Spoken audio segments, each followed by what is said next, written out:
No, the Alpha's wolf has been disconnected since he rejected us, and the Luna's. Well, I'm surprised she can still shift at how weak it's become since rejecting her fated mate. She rejected hers too. Of course. Phoebe cringed at the thought of the pain the other must have suffered. She didn't know if there was anything crueler than rejecting one's fated mate. Máni whimpered comfort and turned to leave just as hunting howls chorused through the forest. 5 rogues emerged from the night setting upon the distracted pair. Though the warrior attempted to protect his Luna and lover, he was quickly overwhelmed. He only managed to kill one before he was brought down. Kristie screamed in horror watching the rogues tear him apart. She was completely frozen in fear, unable to shift or defend herself. Máni briefly considered leaving her to her fate, but a gentle prod from Phoebe resigned the wolf to interfering. Rushing forward, she was on top of them before they even sensed her. Máni leapt, landing on one and breaking its back before attacking another. She sank her teeth into its neck, ripping its throat out. Whirling around, she charged a third, bowling it over and ripping into its belly before darting back into the woods, leaving one for Kristie to manage on her own. Angry howls filled the air, signaling the pack warriors were on the way. Kristie would only have to handle the remaining rogue for a few minutes. Máni raced through the woods with unmatched speed, quickly distancing them from the fight. Once clear, she rolled in the snow to remove any traces of blood from her coat before heading home. She took a long, meandering route back to avoid pursuit. Phoebe quickly dressed before heading inside. Locking the door, she turned off the lights before going to the shower to wash away any lingering scent of the rogues, then headed to bed, as the hunting howls continued to echo through the territory. Jace, Earth to Jace, hey, wake up. Jason jolted awake, grumbling as his beta playfully swatted him. They had known each other since they were pups, so there was no need for formality between them when they were alone. Yawning, Jason stretched in the passenger seat and looked out the window at the same scene that had surrounded them the past several 100 miles. Where are we? About another hour before we reach the next pack, Luke answered. And which one is that again? Jason sighed. After visiting 6 other packs, they were all beginning to look alike. Rimrock. Luke cued the information on his iPad before handing it to him. Jason dutifully read the pack's dossier. At just over 400 members, it was only a mid-level pack. Like other packs, they had been experiencing more rogue attacks of late, which was the reason for his little tour, at least publicly. Jason was alpha of the Blue Moon Pack, one of the 6 ancient packs. With over 5,000 members strong, it was the largest pack in North America and one of the most prosperous. At 30, he had been running the pack for almost 10 years, making him one of the youngest as well. As with most alphas, Jason was tall and muscular without excess bulk. He had dark brown hair. His chin was usually softened by a trim goatee, but due to the tight travel schedule, he had a bit more stumble as of late.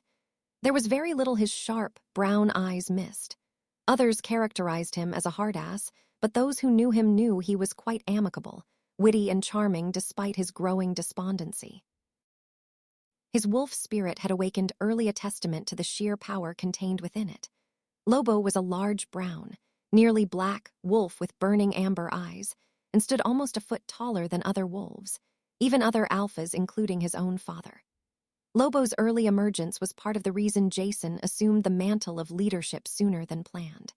His alpha aura was simply too powerful, overshadowing his father's, and funneling the pack's loyalty away from his predecessor, whose rule was waning.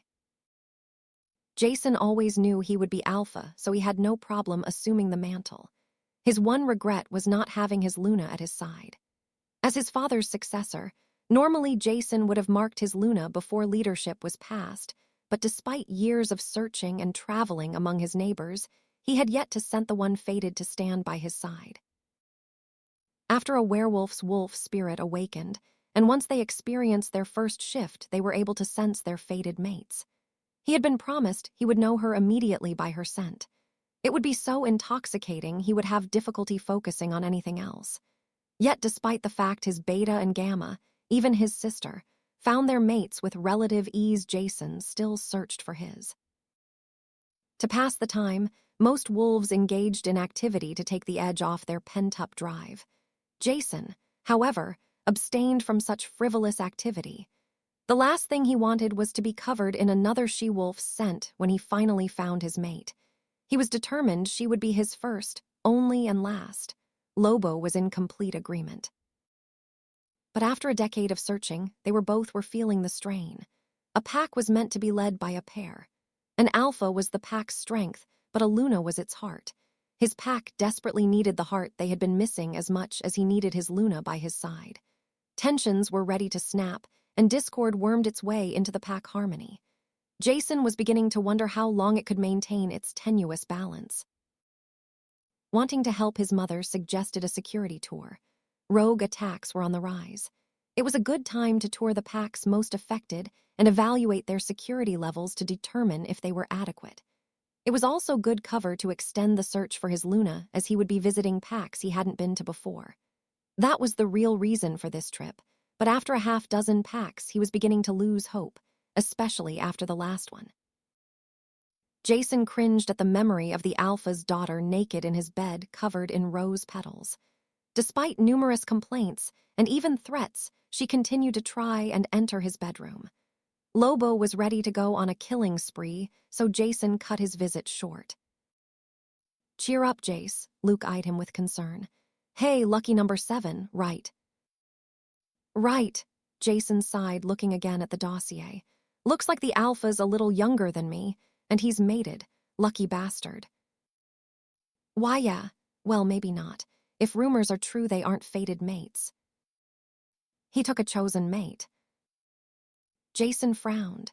It was common knowledge a mated alpha was more powerful than an unmated one, and a fated bond stronger than a chosen one.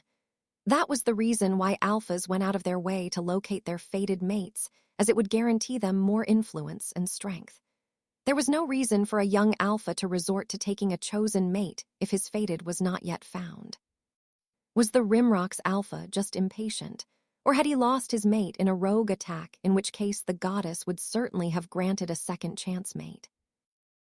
There was no way the alpha would have done the unthinkable and actually rejected his mate. The goddess was benevolent and caring, but she never forgave anyone if they rejected their fated mate. While the rejected wolf would be given a second chance, the one who rejected them would not. Their soul would be cursed never to know the serenity of finding their match. They would have no choice, except to settle for a chosen mate, which was cruel enough, but when they died, they would be cursed to wander the moonlit territory alone. Forever. Lobo stirred, whining. His wolf was desperate to find its mate, but not so desperate to resort to taking a chosen mate. No, their fated mate was out there, and when they found her, she would be perfect. Lobo settled in the back of his mind, comforted for the time being. Jason turned his attention back to Rimrock's dossier and tried to forget his anxiety, but that was easier said than done. His apprehension remained as they entered the pack's territory and arrived at the pack house. With a sigh, Jason opened the door and climbed out while Luke conferred with their escort emerging from 2 other vehicles and reminding them of proper visitor conduct. Grabbing his jacket, Jason breathed deep and suddenly froze as Lobo practically leapt to attention and surged to the forefront of Jason's mind. It was a struggle to keep his wolf in check even as he breathed in the cool air again. There was no mistaking it. She's here. "Jace, what's up?" Luke asked, joining him. "Jay, you look like you've seen a ghost." "She's here." "What, who?" "My mate." Luke blinked, hardly willing to believe it. "Are you sure?" "Yeah, it's faint, but it's definitely her scent. She's here." "I told you lucky number 7, Luke grinned. Spying their approaching hosts, he said, "But let's keep it together for now." Jason growled. His dark eyes swirled amber as Lobo pressed closer, wanting nothing more than to tear straight through the pack until he found his mate. He had waited long enough. "Easy, Jace," Luke muttered, feeling Jason's aura washing over him. "Your mate is here, right? Well, we'll be going on a tour soon, so it'll be the perfect time to find her, right?" "Right," Jason breathed deep, slowly regaining control. Lobo whimpered, "Mate." "I know. We'll find her. We are not leaving without her." "Yes, fine mate." Lobo finally receded, allowing him to withdraw his aura. "Patience, buddy. We'll find her." Jason stepped out of the bathroom, drying his hair before dressing. After a tedious tour of Rimrock's pack house and surrounding grounds, he now had to sit through a welcome party with his hosts. Lobo impatiently prowled the back of his mind. They had picked up their mate's scent just about everywhere, but it was always faint and impossible to track. His mate was like a ghost, everywhere and nowhere except in the pack house. Oddly enough, her scent was everywhere except within it. It was strange. The pack house was the one place most wolves spent the majority of their time, especially unmated ones. It was only through mingling and meeting others that one found their mate after all. Unless... Had his mate given up on finding him? Or did she have a mate previously and lost him? Though he was somewhat disappointed he would not be her first, his heart also ached for her if she had gone through the pain of losing a mate. Lobo whimpered his sympathy. In either case, they wouldn't know the answer until they found her. Dressing in a pair of simple slacks and a button-down shirt, Jason was ready long before Luke arrived to collect him. Together, they headed to the back patio, where tables and decorative lights had been set up. Pack members manned grills, and a steady stream of Omega servers brought out salads and sides from the kitchen. Every pack he visited insisted on these welcome parties, hoping to impress him. This meant he sat through the same party 7 times, only the faces changed. Still, it was a pleasant and relaxed atmosphere. Jason saw several of his warriors mingling with the crowd. Aside from Luke, his escort was comprised of unmated wolves. It was not only difficult for alphas to find their fated mates, but also for warriors to find theirs. To help his warriors as much as possible, he always traveled with unmated ones, giving them the opportunity to search for their mates. Whenever his warriors found their mates, he was both happy for them and jealous. But now, finally, he was close to finding his own mate. Reaching the coolers, Jason considered his options. There were bottles of water and a few sodas, but most were beer. That fact alone wouldn't bother him, as werewolves' superior recovery rate eliminated alcohol almost as soon as it was imbibed. However, werewolves had developed their own brews using small amounts of aconite, otherwise known as wolfsbane. In large amounts, the herb was deadly, but in small doses in conjunction with alcohol, it slowed their recovery rate and allowed them to get drunk. There were 3 different strengths to this special concoction, determined by how much aconite was used. It was easy to tell the strength of the 3 brews based on the color of the label: blue for the weakest, followed by amber, and finally red for the strongest. Looking in the coolers, Jason was rather disappointed to see the majority were red-labeled with a few amber ones, but no blue. Lobo growled as Jason grabbed an amber-labeled bottle. He supposed it wouldn't look good for an alpha to walk around with a bottle of soda, though he had no intention of drinking the beer in his hand. The red-labeled beer wasn't even allowed in his own territory. Greeting nervous pack members, he made his way to his host, who held one of the red-labeled bottles with 2 empty ones on the table in front of him. Jason was careful to keep his expression neutral. Lobo hated it when Jason imbibed aconite beer, as it caused some pain to their wolf spirits and weakened their connection. Jason wondered if Alpha Graham could even feel his wolf anymore after 3.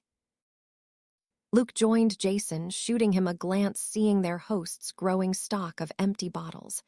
No doubt the beta was thinking the same thing he was. They didn't have a problem with someone kicking back and relaxing, but that didn't mean there wasn't a need for self-control. "Alpha Jason," Luna Kristie greeted, sauntering toward him in a rather short skirt and a blouse so tight she was practically bursting out of it. She sidled close to him, fondling his arm and making his skin crawl. "How do you like our little party?" "It's nice to see the whole pack together," Jason agreed, gritting his teeth, trying to control Lobo, who wanted nothing more than to rip out her throat as she stroked his arm. "I'm sure it's far below what you're used to," Luna Kristie smiled, batting her eyes. "You're from an ancient pack, so this must be quaint." Jason's brow furrowed, trying to figure out if she was complimenting his pack or insulting her own. A pup brushed past them chasing her brother. He chuckled at the pup's excitement. Tonight must feel like a festival. Beside him, Kristie practically snarled. Where is that useless, wolfless girl? These spawn are her responsibility. Jason frowned. Luna was the heart and soul of her pack and the one who secured its future. As such, Lunas were particularly maternal, treating all pups like their own. He recalled the rumors Luke mentioned during the drive. Though it was far from proof, he found it hard to believe she was a true Luna. Finally, Kristie exclaimed, moving away much to his relief. Jason sighed as the night breeze cleared away her overwhelming perfume. A new scent reached him, far more intoxicating than any artificial odor. It was a mix of sage and lilac and made Lobo practically roll onto his back. Mate is here. Jason turned into the breeze and watched as a petite she-wolf stepped onto the patio. She was rather pale for a werewolf, but her hair was a mane of rich, walnut brown. Her clothing was simple: turtleneck, denim jacket, and jeans that hugged her small frame and teased him with what lay underneath. But it was her eyes that captivated him. Her gaze shimmered silver in the moonlight like captured slivers of the moon itself. Jason broke into a sweat, his hands went clammy and his throat constricted at the vision in front of him. After a decade of searching, he finally found her, and she was perfect. Lobo practically bounced off the walls of his mind. Their mate was here. Miss Phoebe! An excited squeal erupted from the crowd as several pups emerged from the crowd. They ran up his mate like moths drawn to a flame.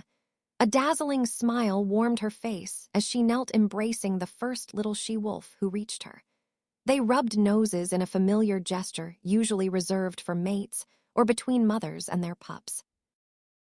Another she-wolf approached carrying a 2-year-old, handing off the pup to Jason's mate.